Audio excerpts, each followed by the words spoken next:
Hola, ¿qué tal amigos de Saludable? Les saludo en una videocharla más su amigo el doctor Ángel Vanegas. En lo que esperamos a que se conecten más seguidores, escuchamos una bonita melodía que es el arribo de la reina de Saba de Händel.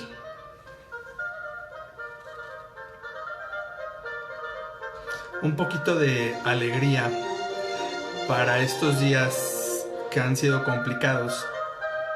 Yo recomiendo ampliamente que escuchen música clásica, porque es música que nos pone contentos, es música que nos inspira, música muy llevadera.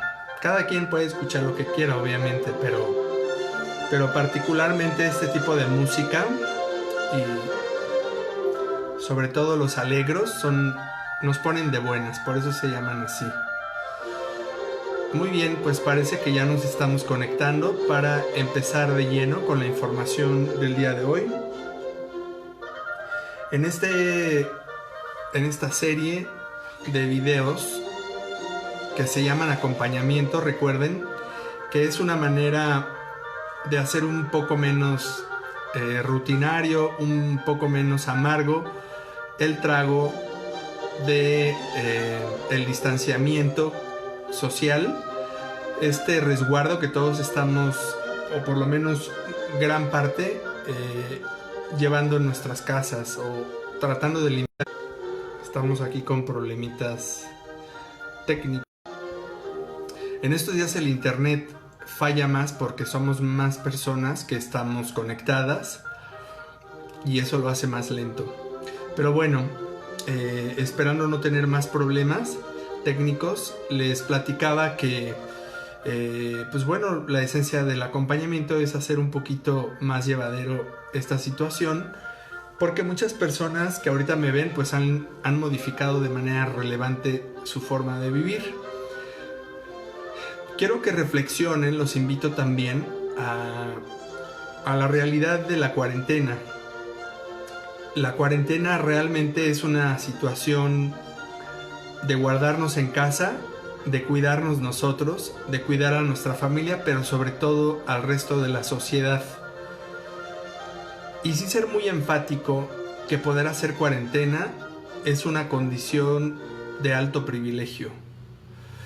Y hay personas, y sobre todo en nuestros países de Latinoamérica, que necesitan trabajar todos los días porque no tienen prestaciones y porque justo lo que van a ganar en el día corriente es lo que les permite comprar la comida del mismo día o la del día siguiente. Entonces nosotros tenemos que ser suficientemente empáticos pues para apoyar a esas personas en lo más que se pueda. Recuérdenlo, poder hacer cuarentena ahorita en nuestras casas es un privilegio. Pues haciendo esta pequeña cortinilla que es sumamente relevante, yo quiero platicarles que para el día de hoy se suman 60 casos nuevos. Es decir, a pesar de que se ha implementado la fase 2 de la epidemia en cuanto a medidas, se comporta todavía como si fuese desde la perspectiva de los casos nuevos cada día, como si estuviéramos en fase 1. Todavía la gran mayoría de los casos están asociados con la importación de casos, o sea, gente que viajó al extranjero, regresó enferma y contagió, enferma con síntomas o sin síntomas, que contagió a personas sobre todo cercanas a ellos, amigos o familiares, o que acudieron a algún evento masivo o no masivo en el cual se congregaron personas y algunas se pudieron infectar. Entonces estamos todavía en esa fase. También entiendo la gran duda, la gran sospecha de muchas personas de que pueda haber un subdiagnóstico. Por supuesto que hay subdiagnóstico y el subdiagnóstico existe en todos los países. Es para empezar porque recuerden que la gran mayoría de las personas son asintomáticas. Entonces Ahorita lo relevante es que nuestros hospitales, los servicios de urgencias y las terapias intensivas y en general la hospitalización no están abarrotados con casos de coronavirus, de COVID-19. Entonces, eso nos permite inferir que esta baja casuística no está tan errada. Esa es una forma que podemos tener, al menos, aunque hay una discrepancia temporal, pero por lo menos sí nos permite tener una idea de que no está tan errada la casuística que nuestras autoridades nos están reportando. Entonces, para hoy sumamos ya 475 casos. Desafortunadamente, en estas últimas 24 horas fallece una persona más. Es una persona, un familiar, a una persona que regresó de un viaje en el extranjero. Esta persona que fallece, que lamentablemente fallece, tenía 70 años y padecía obesidad e hipertensión arterial sistémica. De manera que en el 67% de los casos, que bueno, son poquitos, son 6 casos en total, la enfermedad o la condición más frecuentemente asociada es la obesidad. Entonces, esto me lleva mucho a la pregunta que me hacen ustedes de manera frecuentemente: ¿qué debo hacer para prevenir? Pues una dieta saludable, hacer un poquito de ejercicio, estar en un peso lo más saludable que se pueda. Esto, ustedes, los que ya me conocen de tiempo, saben que yo soy obesólogo, me dedico particularmente a la obesidad, soy internista también. Y siempre les refuerzo el mensaje de que es fundamental tener hábitos saludables para enfermarnos menos de todo, del corazón, de la presión, apnea del sueño. Todos los problemas que ustedes me quieran decir pueden estar agravados o asociados a la obesidad. Y aquí una situación más. Entonces, tener un estilo de vida saludable reditúa de manera muy importante en todos los aspectos de la salud y ahorita pues lo estamos viendo con una situación infecciosa, que es la enfermedad COVID-19. Muy bien, 10% de las personas hospitalizadas, de los casos en general, están hospitalizados. El 97% de esas personas están simplemente aisladas, sin recibir mayores cuidados médicos, y solamente el 3% se consideran graves. El 90% de la casuística en México, de estos 475 casos, son personas ambulatorias, son personas que no tienen más que síntomas leves y pueden cursar su enfermedad en casa con aislamiento domiciliario, es decir, las medidas de las que hemos platicado ampliamente en estas videocharlas para no contagiar a sus cohabitantes, sobre todo a la población más vulnerable.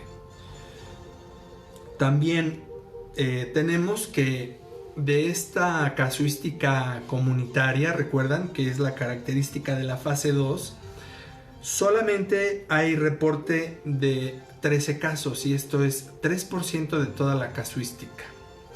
Quiere decir que, bueno, se empiezan a presentar estos primeros casos comunitarios, es decir, gente que presenta el cuadro clínico, la infección, pero no sabe de dónde le llegó, no hay manera de rastrearlo. Ya son casos de tercera generación que se presentan en nuestro país. No hay manera de rastrearlos, son muy poquitos todavía. Pero ¿qué es lo único importante de este comentario? Es que esto apenas empieza. Quiere decir que tenemos que fortalecer, que ser muy responsables, porque esto poco a poco vamos a entrar a una fase de muchos casos todos los días, de centenas de casos. Entiendo que hay mucha gente en redes sociales manteniendo posturas de sospechosismo.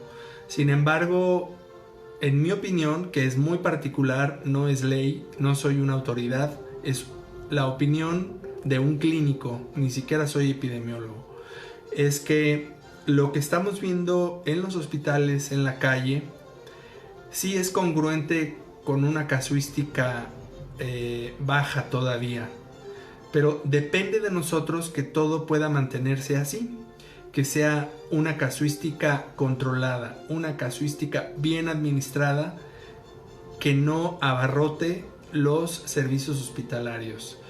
Esto es muy importante para poder sobrellevar de una manera mucho más humana, de una manera confortable para todos nosotros como mexicanos, esta pandemia, esta enfermedad con significado epidémico en nuestra población. Y pues bueno, esos son los datos relevantes para el día de hoy. Pero en cuanto a los comunicados, ayer yo les había platicado de que se iba a dar un decreto. Aquí sí, la verdad es que es lamentable porque hubo mucha confusión. Ayer se dijo que iba a haber un decreto presidencial, que en realidad no fue un decreto presidencial, fue un acuerdo de la Secretaría de Salud que hacía referencia a que los trabajadores con factores de riesgo se podían quedar en casa, pero ya con detalle, esto no es una obligación de los patrones. O sea, no, si una persona hoy decidió no ir a trabajar, su patrón pudo haberle no pagado el día ni respetarle nada, porque estuvo mal dada la información y mal entendida también. Fue un acuerdo, es decir, una invitación a los patrones a que los pacientes, a las personas con factores de riesgo, a los vulnerables, se pudieran quedar en su casa. Pero es solo eso, una invitación. Realmente no hay garantía de nada, entonces tómelo en cuenta. Pero lo que sí se anunció propiamente el día de hoy, que esto sí es oficial, es que a partir del día de mañana todos los empleados federales del gobierno federal, ojo, no de los estados, no de los municipios, no del medio privado, no del medio social, que ahí cada quien deberá escuchar las indicaciones de sus patrones, pero del gobierno federal, llámese Secretaría de Salud Federal, Secretaría de Hacienda y Crédito Público Federal, Secretaría de Comunicaciones y Transportes Federal, etcétera. Todo lo que depende de la federación, a partir del día de mañana van a trabajar por guardias, y las guardias las van a llevar a cabo, es decir, cuando digo guardias es que sí se van a desplazar al sitio de trabajo, porque su trabajo es indispensable en el sitio de trabajo, como por ejemplo podría ser un ministerio público. Van a trabajar por guardias, pero los trabajadores de bajo riesgo, los de alto riesgo, se van a quedar en su casa con goce de sueldo y prestaciones. Esto es algo, es una muy buena noticia que va a tener un gran reforzamiento a partir de mañana de la estrategia de mitigación. Además, el Instituto Mexicano del Seguro Social, quienes estén afiliados a él, a partir de mañana, bueno, ellos dicen que ya está habilitado en su plataforma digital la posibilidad de poder adquirir, luego de contestar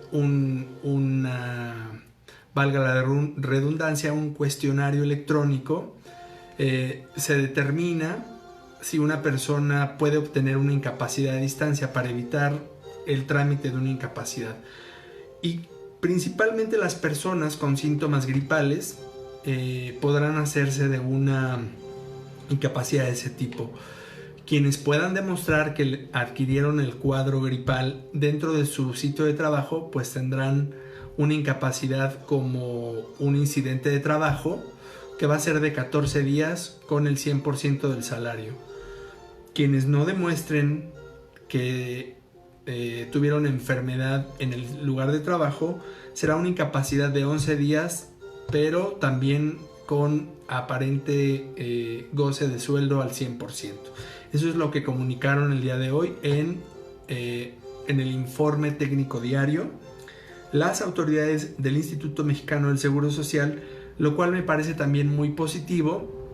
Y en breve también se comentó que se nos hará saber de la estrategia que llevará el ISSSTE, que es el Instituto de Seguridad Social de los Trabajadores del Estado.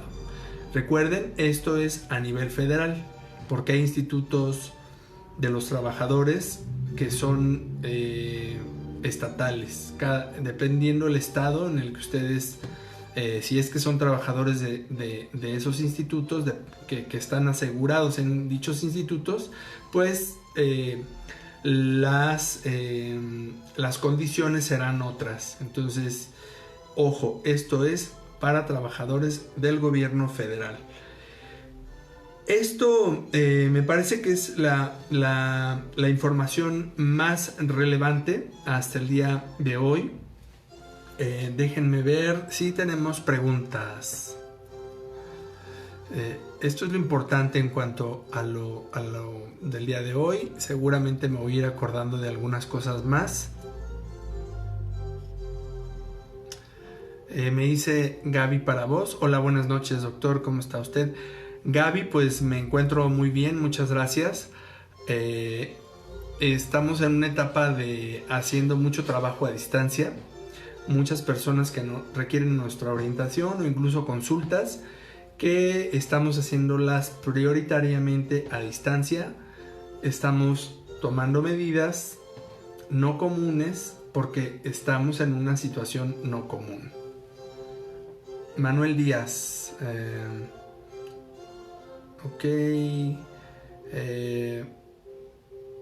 me dice Gaby, para vos la música muy linda y muy buena para relajarse, al menos para mí. Por supuestísimo, yo creo que todas las personas nos relajamos con este tipo de música. Mía Villanueva, buenas noches. Buenas noches, Mía. La querida Mari Alarcón me saluda, estimado doctor. De la misma manera, Mari, un saludo para toda la familia. Marta, mi mamá, me agradece por acompañarlos con todo gusto.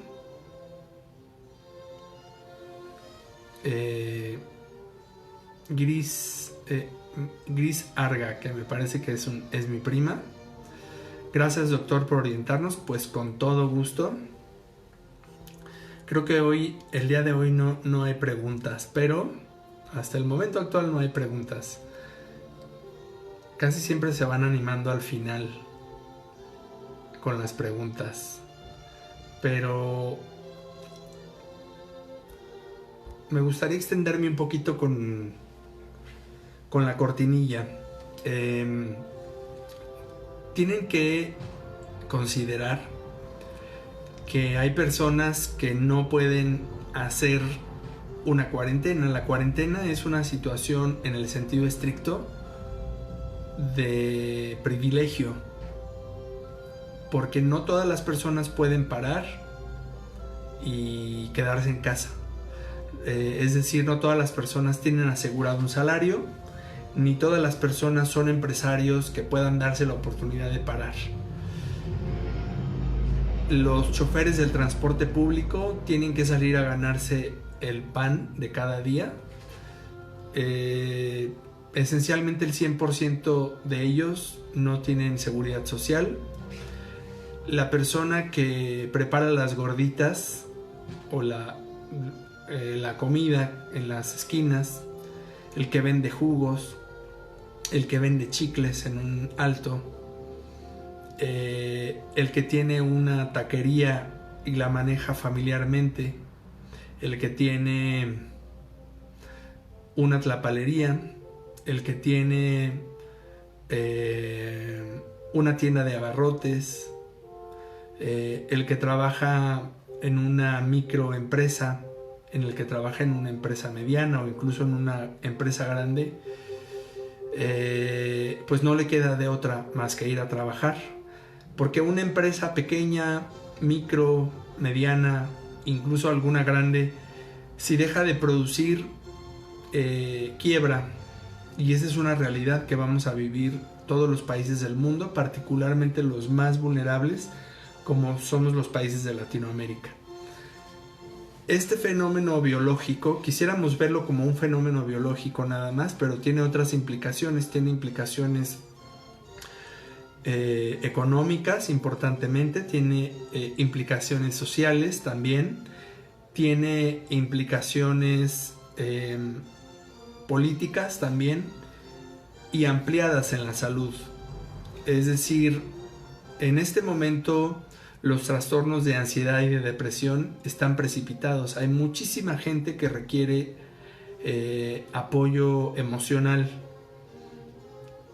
Y eso, en términos generales, poblacionalmente, pues incrementa pues la demanda de ciertos servicios de salud, la necesidad de tener que comprar algunos medicamentos, tal vez, si es que se requiere.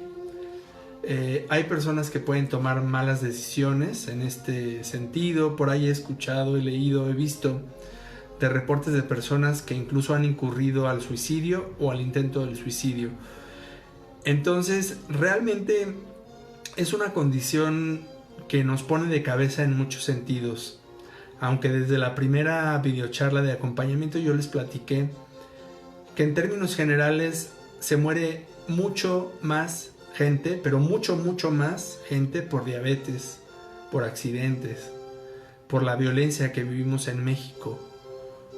Todos los días en este planeta se mueren 6,000 niños de desnutrición o de causas asociadas a la desnutrición. Y aquí en México se estima que con toda esta crisis se van a morir unas 2,000 personas. Por favor, no quiero que interpreten que soy crudo, que estoy despreciando lo que estamos viviendo el día de hoy, pero sí quiero que pongamos los pies en la tierra. Claro que nos alarma que podamos sentirnos muy mal o algún ser querido de nosotros y que llegamos al hospital y que no haya un médico, que no haya una enfermera ni una conexión de oxígeno para aliviar la sensación de la falta de aire.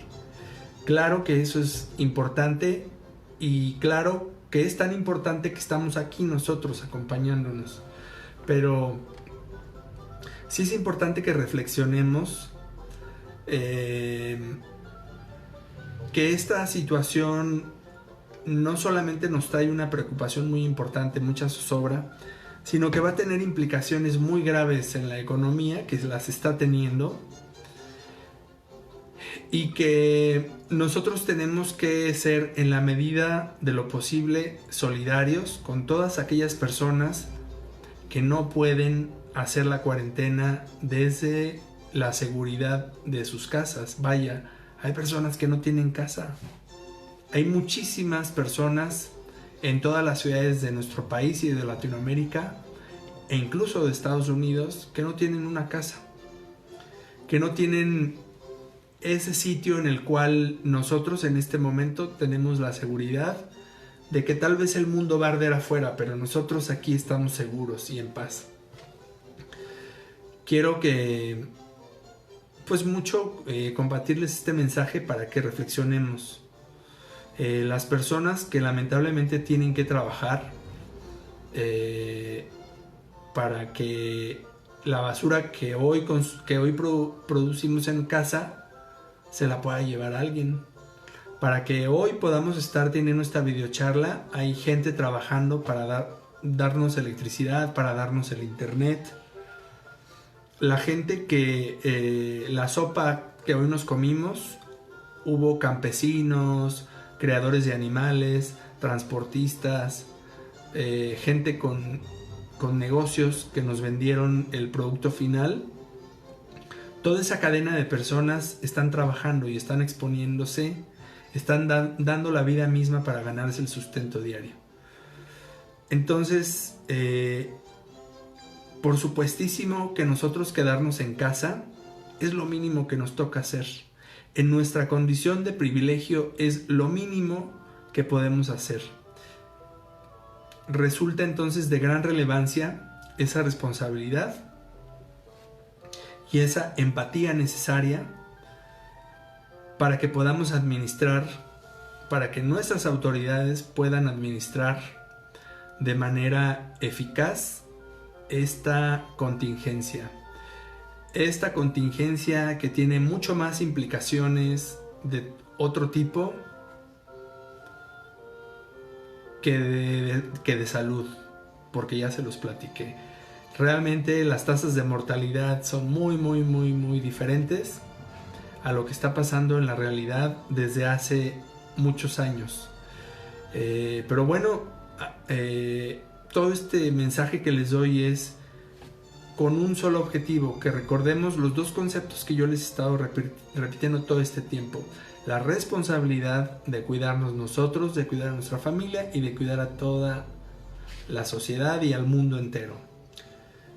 Y número 2, la empatía, de apoyar, de no despreciar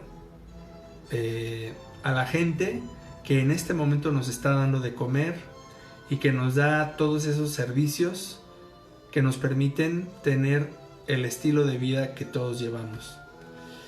No olvidarnos de eso, por favor. Me dice Natalia Andrea Pardo. Bueno, antes me dice Eunice. Nos tranquiliza su plática, doctor, gracias. Pues con mucho gusto, realmente eso es en gran medida de lo que esto se trata. Y Natalia Andrea me dice, una pregunta: ¿qué afectación especial tiene una persona anticoagulada frente a COVID-19?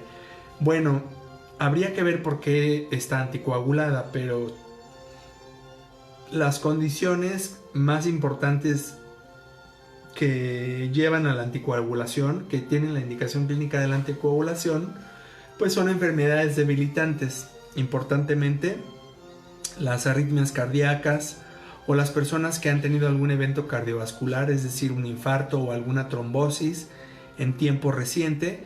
Todos esos son personas de alto riesgo para COVID-19, pero también pueden estar anticoaguladas personas con enfermedades autoinmunes y también son de riesgo.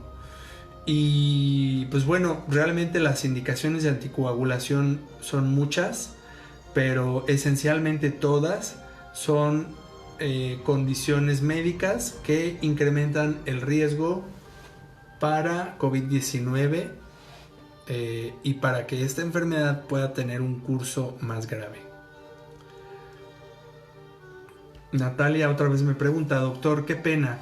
Una pregunta, una persona que se encuentra anticoagulada, ok, se repitió la pregunta, pero ya la contestamos. Y me dice Mía Villa. Bueno, ya Natalia aquí me especifica que es una trombosis venosa profunda. Digamos que la condición tal vez de menor riesgo podría ser una trombosis venosa profunda, pero habría que ver por qué esa persona hizo una trombosis venosa profunda, porque una trombosis venosa profunda, pues principalmente la vamos a ver en una persona con obesidad o exceso de peso, con diabetes, con hipertensión, es decir, hay otras comorbilidades. Una trombosis venosa profunda principalmente se va a dar con otros factores de riesgo, que justamente esos factores de riesgo son esas condiciones clínicas de las que estamos hablando aquí en cuanto a personas vulnerables. Me dice Mía Villanueva, yo tengo una duda, ¿cómo detectan que una persona es asintomática? ¿Pero que es portadora del virus? Tengo entendido que realizan la prueba solo cuando presentan síntomas graves. Lo saben porque son casos de personas que han estado en contacto con personas infectadas. Bueno, esta es una pregunta muy importante. Esta es una opinión personal, pero está fundada en evidencia. Hay un fenómeno que ahorita es, yo le llamo la pruebitis. Todo el mundo quiere pruebas. Muchos países han hecho muchas pruebas Y solamente 2 países han tenido resultados positivos, que es Corea del Sur y Japón, con hacer muchas pruebas.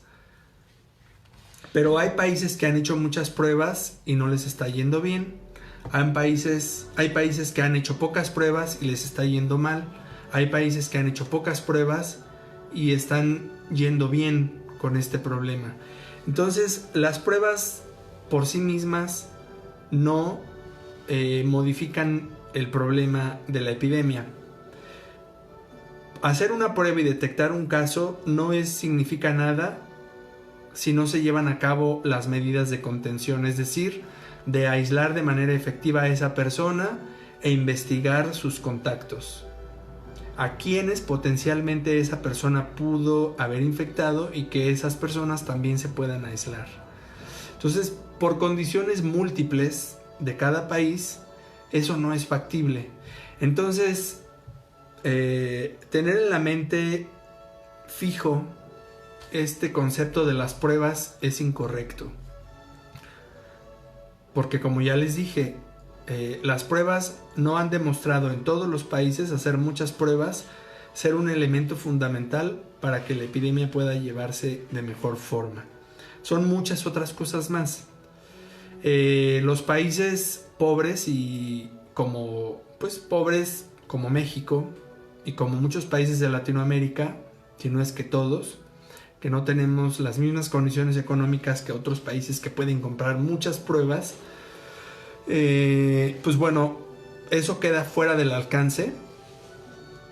Pero en mi muy particular punto de vista, y lo hemos platicado aquí desde el principio, toda persona que tenga síntomas compatibles, si es que no son de gravedad, debe de aislarse 14 días en su casa, debe de cumplir esa cuarentena en su casa. No sabremos si esa persona tuvo o no COVID-19.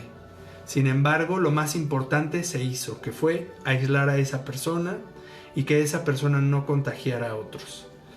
Y efectivamente, la gran mayoría de los casos van a ser personas asintomáticas. ¿Y cómo esas personas asintomáticas sabemos que existen? Porque así como México, en algunos países, y esto es algo de lo que sí podemos presumir en el mundo de México, tenemos un sistema de vigilancia continuo que se encuentra en las 32 entidades federativas y que es como llevar a cabo una biometría hemática.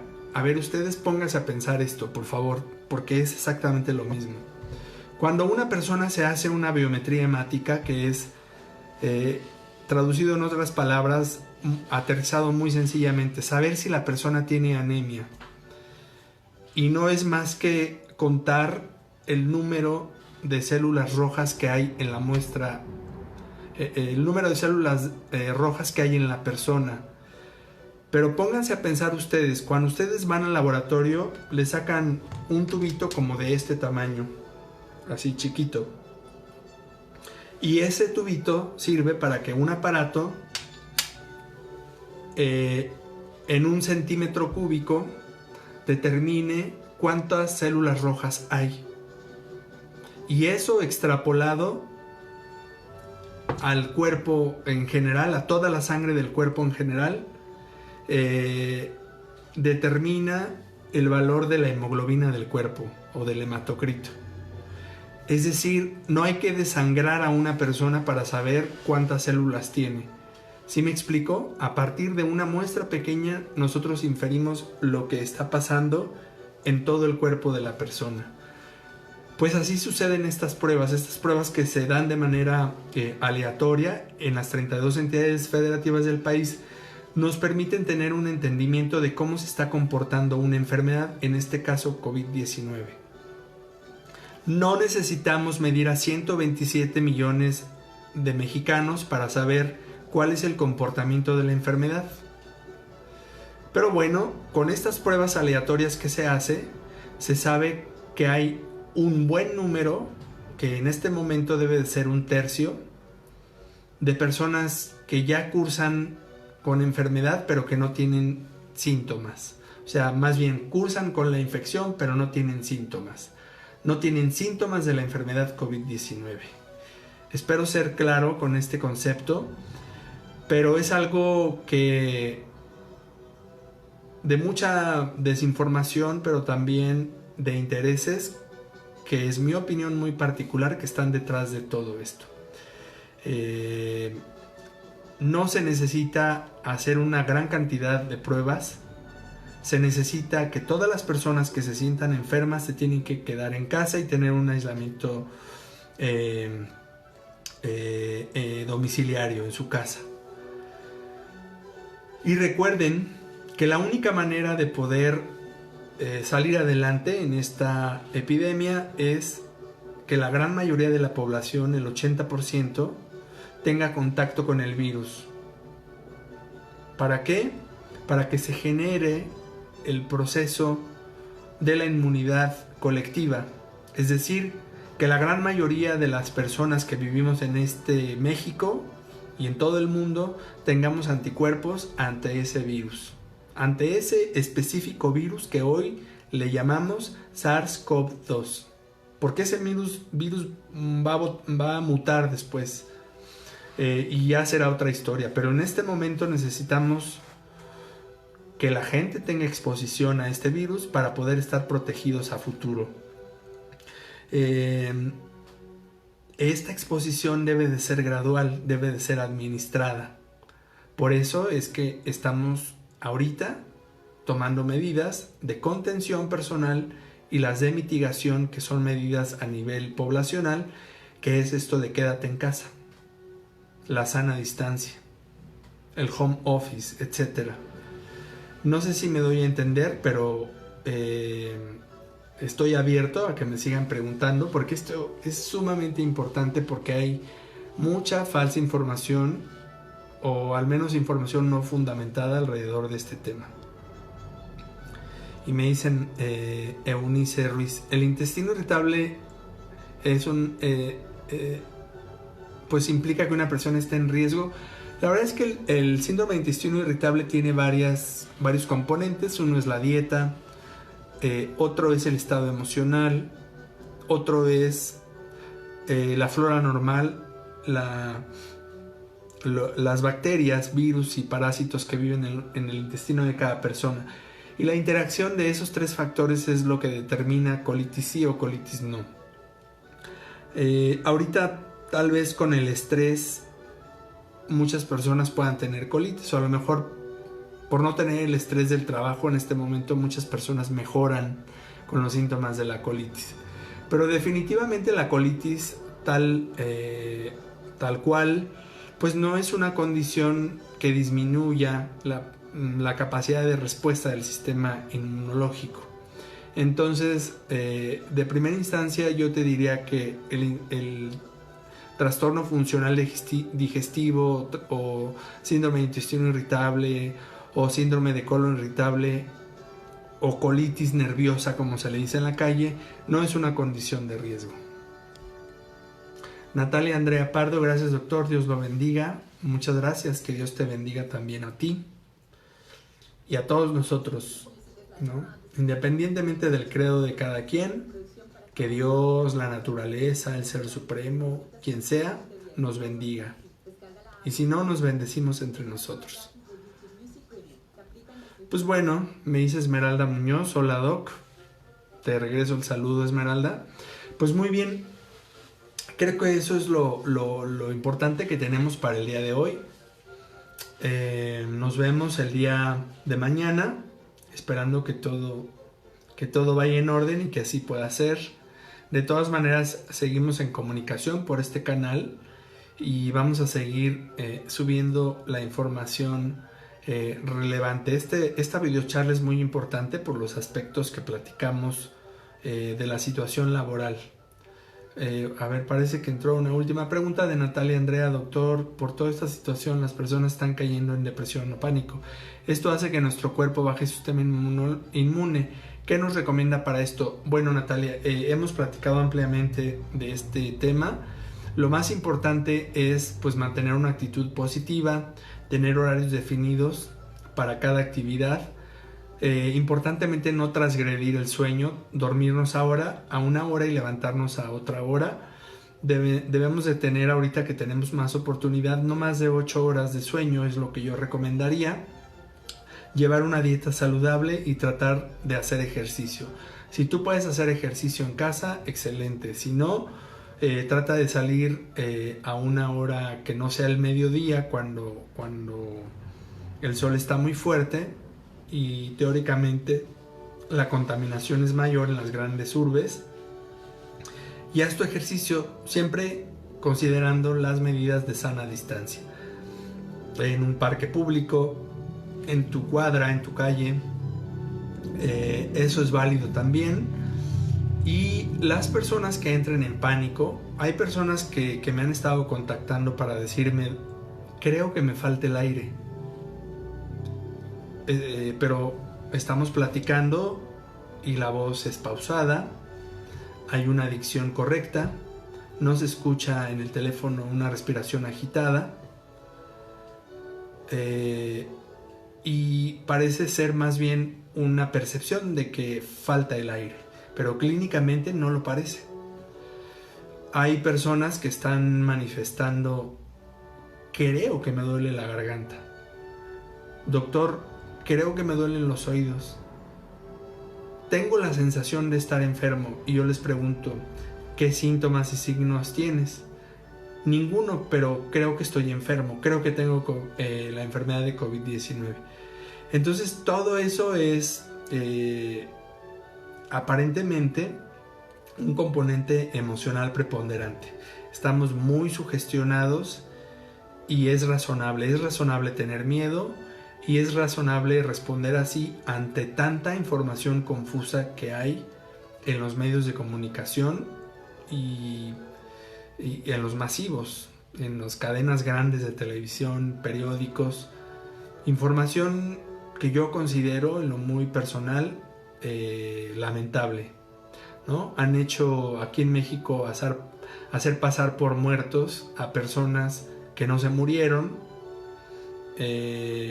y han manejado información de una manera incomprensible que solamente ellos saben qué intereses tienen y nosotros a lo mejor no los imaginamos. Pero hay que informarnos de las fuentes directas, las autoridades sanitarias. Yo con mucho gusto, quienes confían en mí, quienes pueden confiar en mí, pues trato de aterrizar esa información, y agradezco mucho quienes así lo hacen, confían en mí. Pero bueno, esas serían medidas generales, Natalia, y yo te recomendaría que si alguien cae en pánico como estas circunstancias que les acabo de platicar, si tienen ideas muy persistentes que les quitan el sueño, que les quitan la paz, comuníquense a estos teléfonos que yo les he estado dando, SAPTEL, la Facultad de Psicología de la Universidad Nacional Autónoma de México, Locatel, etcétera. Tienen psicólogos expertos en crisis que nos van a ayudar a disipar esa crisis y nos van a enseñar técnicas que habremos de estar trabajando todos estos días para abortar esos pensamientos negativos. Eso es muy útil, se los recomiendo ampliamente. Y Güera Teresa Santa me dice, gracias doctor por esta charla, con todo gusto. Y Natalia me dice que nos estará siguiendo por este canal. Pues Natalia, muchas gracias por tu confianza, ojalá lo puedas compartir para que seamos una comunidad más grande, que podamos tener mayor interacción, resolver más dudas y que seamos más los que nos podamos acompañar. Este ejercicio resulta de gran importancia también para disminuir el estrés. Muy bien, pues yo les mando un abrazo, vámonos a descansar, todavía es hora de poder cenar algo ligero y mañana vamos a levantarnos como de rutina a una hora útil y que podamos llevar a cabo nuestro trabajo a distancia o las actividades que nos hemos autoimpuesto en estos días. No bajemos las guardias con todas esas medidas que nos permiten evitar contagios, ya sea para nosotros a nuestra familia o a todos los demás. Y de verdad, seamos empáticos, ayudemos a otros. Siempre hay una manera de poder ayudar a otros. Y ahorita es el momento perfecto para tener la versión mejorada de nosotros, de cada quien. Nos vemos pronto. Hasta mañana.